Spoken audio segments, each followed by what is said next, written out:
My name is Andreea. Next month, I am 39 years old.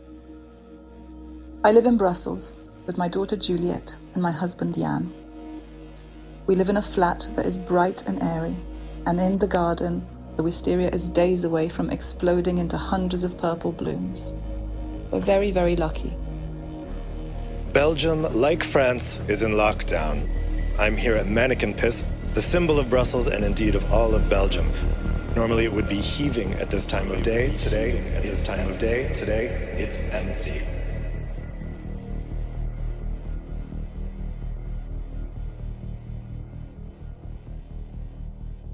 My daughter turned 6 years old in March.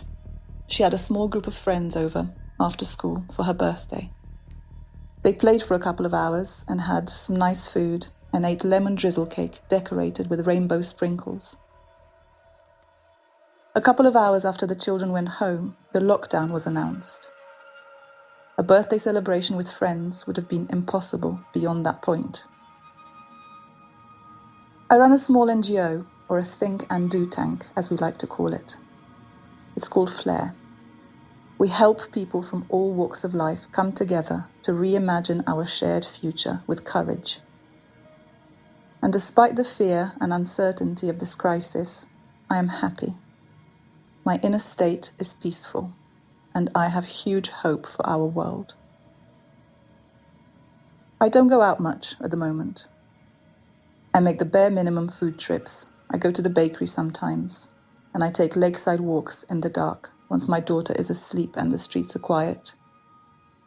It could feel creepy being out and about, but it doesn't. You can hear laughter behind the closed windows. Gentle Brussels is as sweet and warm as ever, even more so. I have even begun to love the austere shape of the Holy Cross church steeple.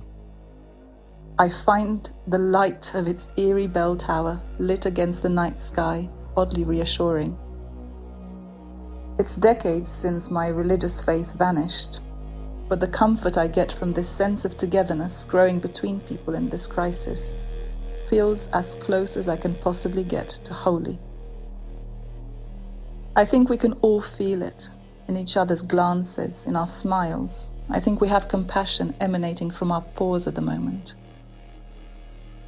And I think many of us feel relief in a way at this new slowed down reality. The fast pace and convenience of our old life have vanished, but we all look quite happy. Our perceptions of what's normal are shifting so quickly.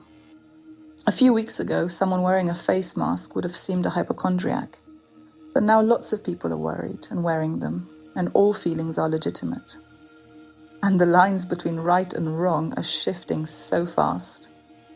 For example, a small increase of my rent a few days ago felt like an act of audacious immorality and small-mindedness, when only a month ago it would have barely got my attention.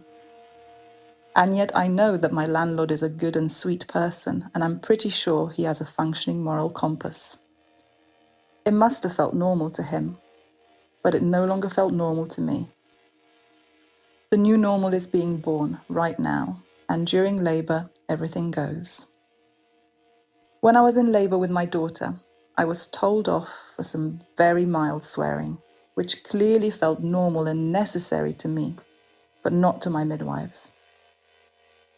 It made me feel like I didn't matter, and so alone. And I promised myself I would not give birth again if I can help it. Different filters for reality can feel jarring. We can feel like we're inhabiting different universes. But we are not. We are in this together, heading out into our new world together. These differences in perception are going to keep shocking us for a while, but they will fade before long. We are one, wherever we are in the world, rich or poor. A new world is being born, with new rules for us to invent. And this flux we're in is a once-in-a-generation opportunity to redefine our moral order and to rebuild our societies. A new political economic arrangement that can deliver the things that really matter and that we truly believe in is now a possibility. The first thing we need to do is to rewrite the foundational story of our society. We need to replace the individualist, consumerist story at the heart of our old world with something that puts humanity and solidarity first. If there's one thing that we've all learned from COVID-19 is that we value life, safety, community, dignity, compassion so much more than we value GDP and growth stats. And after the crisis, our societies will need to deliver the things we value. I think many new types of wealth await us ahead, of the kind that you can't store in a bank vault. I'm happy to be alive right now, and long may that continue for all of us. I'm sending my love to one and all.